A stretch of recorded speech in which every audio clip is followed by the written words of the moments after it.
এই লেসনে আমরা ফিজিক্যাল এবং ডিজিটাল অ্যাসেটের লাইসেন্স সিস্টেম কিভাবে কাজ করে এটা জানার চেষ্টা করব। লাইসেন্সিং বিষয়টা অনেক বড় এবং কমপ্লিকেটেড একটা বিষয়, কিন্তু আমাদের এত কমপ্লিকেটেড জিনিস জানার দরকার নাই। আমাদের যতটুকু জানলেই আমাদের কাজ চালাতে পারবো, বা যতটুকু জানলেই আমরা লাইসেন্স জনিত কোনো ঝামেলায় পড়বো না, কপিরাইট জনিত কোনো কারণে আমাদের অ্যাকাউন্ট হারাবো না, এতটুকু আমাদের জানতে হবে। সো আমরা জানি অ্যাসেট হচ্ছে প্রপার্টি বা সম্পত্তি। অ্যাসেট সাধারণত দুই ধরনের হয়ে থাকে, ফিজিক্যাল অ্যাসেট এবং ডিজিটাল অ্যাসেট। যে সকল অ্যাসেট বা সম্পত্তি আমরা চোখে দেখতে পারি এবং হাত দিয়ে স্পর্শ করতে পারি সেগুলো হচ্ছে ফিজিক্যাল অ্যাসেট, যেমন হাউস, কার, ল্যান্ড, আমাদের কম্পিউটার, ক্যামেরা, মোবাইল ফোন ইত্যাদি। On the other hand, digital asset হচ্ছে এমন প্রপার্টি বা সম্পত্তি যেগুলো আমরা খালি চোখে দেখতেও পারি না, স্পর্শ করতে পারি না। আমরা দেখতে পারি সেটা ডিজিটাল স্ক্রিনে, আমাদের মোবাইল বা কম্পিউটারের যে মনিটর আছে সেখানে। এখন নর্মালি চিন্তা করেন আমাদের মোবাইল বা কম্পিউটারের মধ্যে কী ধরনের অ্যাসেট থাকে। এটা ইমেজ হতে পারে, আমাদের ফোন দিয়ে তোলা কোনো ইমেজ হতে পারে, কোনো ডিজাইন বা আর্ট হতে পারে, ভিডিওস হতে পারে, অডিও বা মিউজিক ফাইল হতে পারে, ফন্টস হতে পারে, কোনো পিডিএফ ফাইল হতে পারে। এই সবগুলোই হচ্ছে ডিজিটাল অ্যাসেট, কারণ এগুলো আমরা খালি চোখে দেখতেও পারি না, স্পর্শ করতে পারি না, আমরা শুধুমাত্র এগুলো ডিজিটাল স্ক্রিনে দেখতে পারি। একটা ছবি বা ইমেজ কিন্তু ফিজিক্যাল অ্যাসেটও হতে পারে। যখন একটা ছবিকে আমরা ফোনের মধ্যে দেখব বা কম্পিউটারে দেখব তখন একটা ডিজিটাল অ্যাসেট, আর যখন সেটাকে প্রিন্ট করে আমাদের হাতে নিয়ে আসবো তখন সেটা হবে একটা ফিজিক্যাল অ্যাসেট। আশা করি ফিজিক্যাল এবং ডিজিটাল অ্যাসেট কোনগুলো এটা আপনারা ক্লিয়ার, কিন্তু আমাদের উদ্দেশ্য হচ্ছে ফিজিক্যাল এবং ডিজিটাল অ্যাসেটের লাইসেন্স সিস্টেম কিভাবে কাজ করে সেটা জানা। সবার প্রথমে আসি ফিজিক্যাল অ্যাসেট। ফিজিক্যাল অ্যাসেটের লাইসেন্স কিভাবে কাজ করে এটা আমরা মোটামুটি সবাই জানি, কারণ আমরা ডে টু ডে লাইফে ফিজিক্যাল অ্যাসেট ইউজে অভ্যস্ত। ফর এক্সাম্পল, এখানে আমি হচ্ছি পার্সন 1 এবং আমি টাকা দিয়ে একটা ফোন কিনেছি। সো অবভিয়াসলি এই ফোনটার একমাত্র মালিক এখন আমি। এখন মনে করেন আপনি হচ্ছেন এই পার্সন 2 এবং আমি আপনার কাছে টাকার বিনিময়ে আমার ফোনটা বিক্রি করে দিলাম। ঠিক যেই মুহূর্তে টাকার বিনিময়ে আমি আপনাকে ফোনটা দিয়ে দিলাম, সেই মুহূর্ত থেকে ওই ফোনটার একমাত্র মালিক আপনি। খুবই সিম্পল একটা বিষয়, এটা আমরা জানি এবং বুঝি। কোনো একটা ফিজিক্যাল অ্যাসেট আমরা একবারই কিনতে পারবো এবং একবারই বিক্রি করতে পারবো, কারণ ওইটার কপি আমরা বানাইতে পারবো না। যদি কপি বানাইতে পারতাম তাহলে হয়তো একটা ফোন কিনে ওইটার কয়েকটা কপি বানিয়ে আমরা সেল করতে পারতাম, বাট ওইটা অ্যাজ এ নর্মাল পার্সন হিসেবে আমাদের পক্ষে সম্ভব না। একইভাবে যত ধরনের ফিজিক্যাল অ্যাসেট আছে, যেমন আমাদের ঘড়ি হতে পারে, আমাদের কম্পিউটার হতে পারে, আমাদের বাড়ি হতে পারে, এই জিনিসগুলো আমরা একবারই কিনতে পারি এবং একবারই বিক্রি করতে পারি। এবং এই ফিজিক্যাল অ্যাসেটটা যখন যার কাছে থাকবে সে হচ্ছে এটার একমাত্র মালিক। এবার ধরেন আমার কাছে একটা ডিজিটাল অ্যাসেট আছে এবং সেটা হচ্ছে একটা পিডিএফ ফাইল।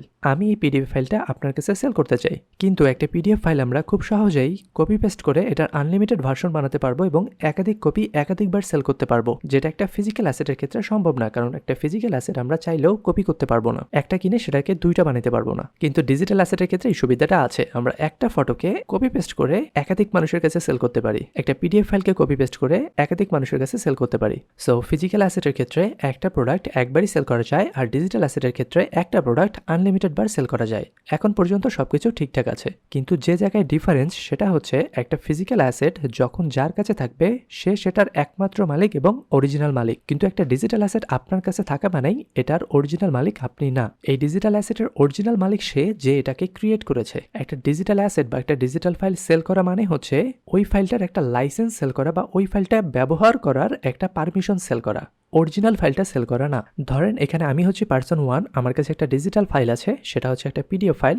এটা আপনি হচ্ছেন পার্সন 2, আপনার কাছে আমি টাকার বিনিময়ে সেল করলাম।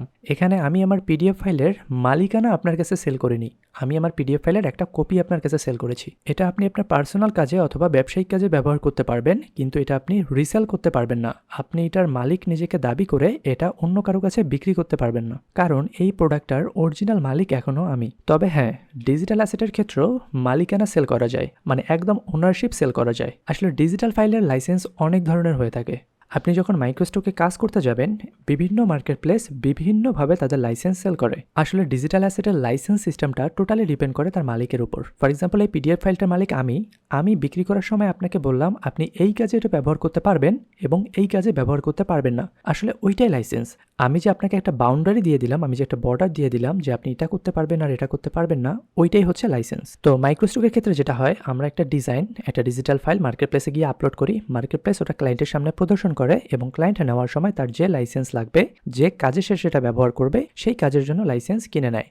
এখন প্রত্যেকবার যখন ক্লায়েন্ট কোনো কিছু কিনবে তখন তো মার্কেট প্লেস বারবার শুনতে পারবে না যে তোমার কি টাইপের লাইসেন্স দরকার, কি কাজে তুমি ব্যবহার করতে চাও। এভাবে ক্লায়েন্টের কাছ থেকে শুনে তাকে লাইসেন্স প্রোভাইড করাটা মার্কেট প্লেসের জন্য সো ডিফিকাল্ট, কারণ ডেইলি লাখ লাখ ট্রানজ্যাকশন হয়। সো এই প্রবলেমটা সলভ করার জন্য মার্কেট প্লেস যেটা করে, কমন যে কয়েকটা লাইসেন্স টাইপ যেগুলো সবথেকে বেশি ব্যবহৃত হয় সেই ধরনের কয়েকটা লাইসেন্স টাইপ রেডি করে রাখে। এর মধ্যে ক্লায়েন্টরা আসবে, যখন কোনো একটা ফাইল কিনবে তার সাথে যে লাইসেন্স টাইপটা সুইটেবল হয় সেইটা যে কাজে ব্যবহার করবে সেই কাজের জন্য যে লাইসেন্সটা প্রোভাইড করতেছে মার্কেটপ্লেস সে সেই লাইসেন্সটা কিনে নেবে।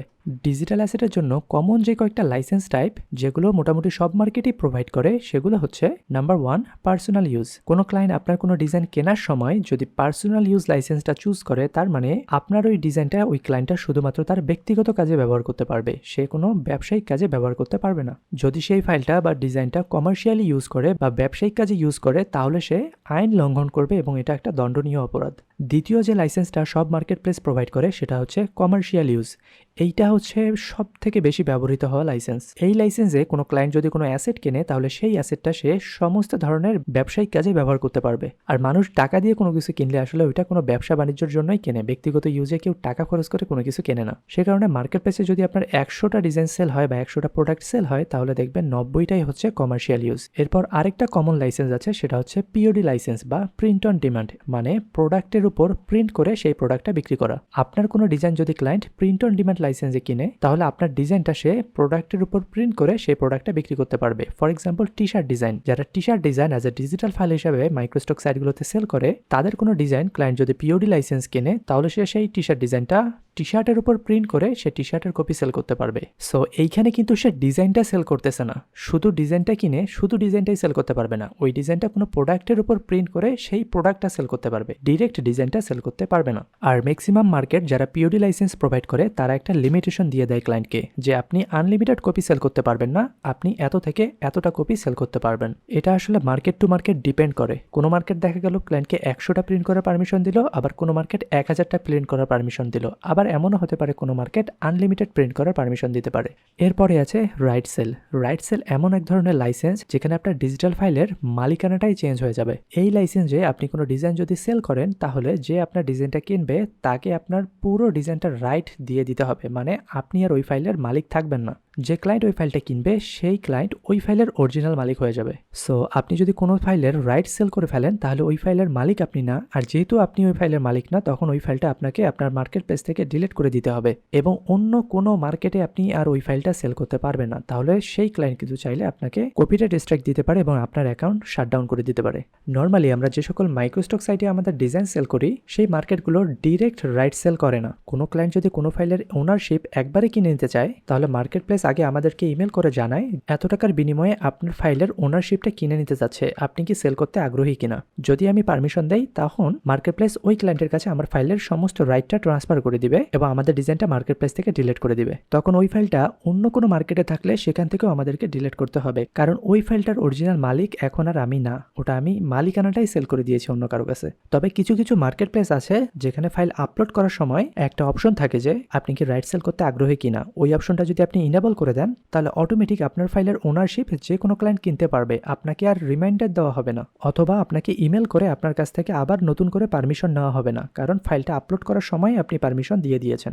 সো এই হচ্ছে মোটামুটি কমন 4টা লাইসেন্স টাইপ এবং আশা করি আপনি ডিজিটাল ফাইলের লাইসেন্স সিস্টেমটা কিভাবে কাজ করে এটা বুঝে গিয়েছেন।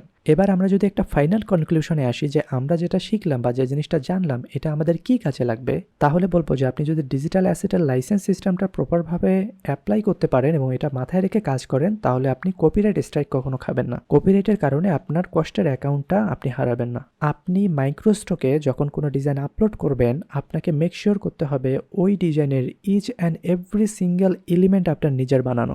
এখন আপনি যদি বলেন যে ভাই আমি কি ছোটোখাটো কোনো এলিমেন্টও কোথাও থেকে নিয়ে এসে ব্যবহার করতে পারবো না, একটা বিজনেস কার্ড করতে গিয়ে আমার আইকনগুলোও কি আমাকে নিজেকে করতে হবে, আমি কি মার্কেট প্লেস থেকে নিয়ে আসতে পারবো না? দ্য অ্যান্সার ইজ নো, আপনি নিয়ে আসতে পারবেন না। ইচ অ্যান্ড এভরিথিং আপনার নিজের হতে হবে, ইনফ্যাক্ট আইকন এবং সব এলিমেন্টও আপনাকে নিজেকে বানাতে হবে।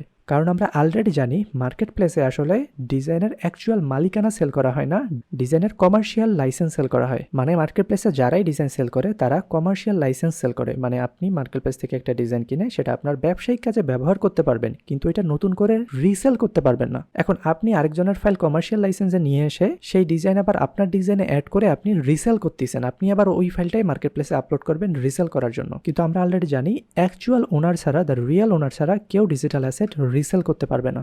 এখন আপনাদের অনেকের প্রশ্ন হতে পারে, আমি তো ফ্রিপিক থেকে ফ্রি আইকন নিয়ে এসে ব্যবহার করেছি, আমি তো প্রিমিয়াম আইকন কারো কিনি নাই, ফ্রি আইকনগুলোও কি আমরা ব্যবহার করতে পারবো না? Again the answer is no. Free icon আসলে আরও ব্যবহার করা যাবে না, কারণ most of the market place যারা ফ্রিতে ফাইল প্রোভাইড করে, এই ফ্রি ফাইলগুলো আসলে ব্যক্তিগত কাজে ব্যবহার করার জন্য দেওয়া হয়। মানে সবার প্রথমের যে লাইসেন্স টাইপটা আছে পার্সোনাল ইউজ, এই টার্মে দেওয়া হয় যে আপনাকে ফ্রি ফাইলটা দেওয়া হলো, এটা আপনি ব্যক্তিগত কাজে ব্যবহার করতে পারবেন, কিন্তু আপনি যদি ব্যবসায়িক কাজে ব্যবহার করতে চান বা কমার্শিয়ালি ব্যবহার করতে চান তাহলে আপনাকে লাইসেন্স কিনতে হবে। ফ্রিটা দিয়ে আসলে কমার্শিয়ালি ইউজ করা যাবে না। যে ফাইলটা ব্যবসায়িক কাজেই ব্যবহার করা যাবে না সেটা আবার আপনি নিয়ে এসে রিসেল করতেছেন, মানে বুঝছেন কত বড় ক্রাইম করলেন, কত বড় অপরাধ এটা। আশা করি আমি আপনাদের বোঝাতে পেরেছি যে আমরা মাইক্রোস্টকে কি করি। আমরা মাইক্রোস্টকে একটা প্রোডাক্ট রিসেল করি, আর একটা প্রোডাক্ট রিসেল করার জন্য সেই প্রোডাক্টের 100% মালিকানা আমাদের হতে হবে। তাই আমরা যেসব ডিজাইন মার্কেট প্লেসে আপলোড করবো সেটার each and every single element আমাদের নিজস্ব হতে হবে। এখন আপনি যদি প্রশ্ন করেন যে আমি কি তাহলে আইকনগুলো নিয়ে এসে মডিফাই করে ইউজ করতে পারবো না, this time the answer is yes. আপনি মডিফাই করে ইউজ করতে পারবেন, কিন্তু আপনাকে বুঝতে হবে যে কতটুকু আপনাকে মডিফাই করতে হবে। যতটুকু মডিফাই করলে ওই ফাইলের অরিজিনাল মালিক যে সে বুঝতে পারবে না যে এটা আমার ফাইল ছিল, এতটুকু মডিফাই আপনাকে করতে হবে। আদারওয়াইজ আমি যদি বুঝতে পারি যে আমার ডিজাইনটা আপনি নিয়ে আবার রিসেল করতেছেন, এইটা আমার ডিজাইন ছিল বা এই এলিমেন্টটা আমার ডিজাইন থেকে নেওয়া, আমি কিন্তু তখন আপনাকে কপিরাইট স্ট্রাইক দিব। সো এক কথায় বলতে গেলে যতটুকু পরিবর্তন করলে অরিজিনাল মালিক বুঝতে পারবে না যে এটা তার ডিজাইন ছিল, এতটুকু পরিবর্তন করে আপনি ব্যবহার করতে পারবেন। সো এই হচ্ছে পুরো বিষয়। আমি জানি না খুব হার্শ হয়ে গেল কিনা বা খুব অ্যাডভান্স কথাবার্তা বলেছি কিনা, আমি যথেষ্ট ইজিভাবে আপনাদের বোঝানোর চেষ্টা করেছি এবং এটা আসলেই খুবই ইম্পর্টেন্ট একটা বিষয়, এটা আপনাদের বুঝতে হবে। আপনারা হয়তোবা খেয়াল করেছেন যে অন্যান্য অনেক ইনস্ট্রাক্টররা ফ্রি আইকনগুলো ইউজ করতে বলে তাদের প্রোডাক্টে মাইক্রোস্টকের জন্য। তখন আমার মনে হয় যে ইদার তারা এই লাইসেন্স সিস্টেম সম্পর্কে জানে না, অথবা they don't care about you at all, to be honest. কিছুদিন আগে আমার লাইভ ব্যাচের একজন স্টুডেন্টের আইস্টকের অ্যাকাউন্ট কপিরাইট জনিত কারণে ব্যান করে দেয়। পরবর্তীতে জানতে পারি সে এর আগে একটা মাইক্রোস্টকে কোর্স করেছিল এবং সেখানে তার ইনস্ট্রাক্টর তাকে কিছু রিসোর্স দিয়ে দিয়েছে, যে এক সেট আইকন দিয়ে দিয়েছে, এখান থেকে আইকনগুলো নিয়ে আপনারা ডিজাইনে ব্যবহার করেন। তো আমার ওই স্টুডেন্টটা ওখান থেকে আইকন নিয়ে তার ডিজাইনে ব্যবহার করেছে, যে কারণে কপিরাইট স্ট্রাইক আসছে। এবং এটা খুবই স্বাভাবিক, তাই না? একটা ফাইল আপনি গড় হারে সবাইকে দিচ্ছেন, সবাই সেটা ইউজ করে মার্কেট প্লেসে ফাইল আপলোড দিবে, তার মানে কপিরাইট তো আসবেই। আসলে আমি মনে করি এখানে দোষ আমাদেরই। আমরা ফ্রিতে কোনো কিছু পেলে মহা খুশি হয়ে যাই, কিন্তু এটা আসলে ইউজ করা যাবে কিনা, পারমিশন আছে কিনা, এগুলো কোনো কিছু আমরা না দেখে অন্ধর মতো সেগুলো নিয়ে লাফালাফি করি। যাই হোক, দিন শেষে আপনার অ্যাকাউন্টটা হচ্ছে আপনার বডির মতো। আপনি যদি আজে বাজে খাবার খান, আপনি যেমন অসুস্থ হয়ে যাবেন, একইভাবে সেখান থেকে মানুষের ডিজাইন নিয়ে এসে সেগুলো নিজের ডিজাইনে ব্যবহার করে আপলোড করলে আপনার অ্যাকাউন্টে কপিরাইটের চান্স অনেক বেড়ে যাবে। আর যদি আপনি বলেন ভাই আমি তো এভাবেই ইউজ করতেছি অনেকদিন থেকে, আমার কোনো সমস্যা হচ্ছে না, তাহলে বলবো মনে রাখবেন, চুরিবিদ্যা মহাবিদ্যা যদি না পড়ে ধরা, যদি ধরা না পড়ে then it's fine, it's okay, but যদি ধরা পড়েন তাহলে কি হবে এটা মাথায় রাখবেন। যাই হোক, অ্যাজ এ ইনস্ট্রাক্টর হিসেবে আমার দায়িত্ব হচ্ছে আপনাদের সাথে ইনফরমেশনগুলো শেয়ার করা। আমি করলাম, আপনারা মানবেন কি মানবেন না এটা টোটালি আপনার ব্যক্তিগত বিষয়। তবে আমি চাই আপনারা অথেন্টিক ওয়েতে কাজ করেন, ঠিক আর ভুলের মাঝে তফাৎ বুঝে আপনারা কাজ করেন। আর এটা আপনি তখনই করতে পারবেন যখন আপনি স্টাডি করবেন প্রচুর। এবং এটাও ঠিক যে এইসব অ্যাডভান্স বিষয়ে কথাবার্তা বলা হয় না কোথাও। বাংলায় অনেক বড় বড় চ্যানেল আছে, কিন্তু কোথাও আসলে প্রপার ডিজাইন নিয়ে কথাবার্তা বলা হয় না, অ্যাডভান্স বিষয়গুলো কথাবার্তা বলা হয় না। এখানে আসলে টুলকে প্রাধান্য দেওয়া হয়। আর এটার একটা কারণ হতে পারে কি জানেন, অ্যাডভান্স কোনো বিষয়ে কথা বললে বাঙালি আসলে সেটা দেখে না। আমরা আসলে শর্টকাট বেশি খুঁজি, একটু রিসার্চ করা, পড়াশোনা করা, স্টাডি করা, এগুলোর ধারের কাছেও আমরা যেতে চাই না। আমরা আসলে সহজে ইনকাম করতে চাই। আমি শিওর এই ভিডিওটা যতজনে দেখা শুরু করেছে এখন তার 20%ও হয়তো বা নাই শেষ পর্যন্ত। কারণ হচ্ছে আমি এখানে ডলার নিয়ে কথাবার্তা বলতেছি না, আমি এখানে কোনো শর্টকাট নিয়ে কথাবার্তা বলতেছি না। হোয়াট এভার, যে 20% আছেন, আমার এই 20% হলেই চলবে। আমি 20%-এর জন্য হলেও কন্টিনিউ করে যাব। Best of luck.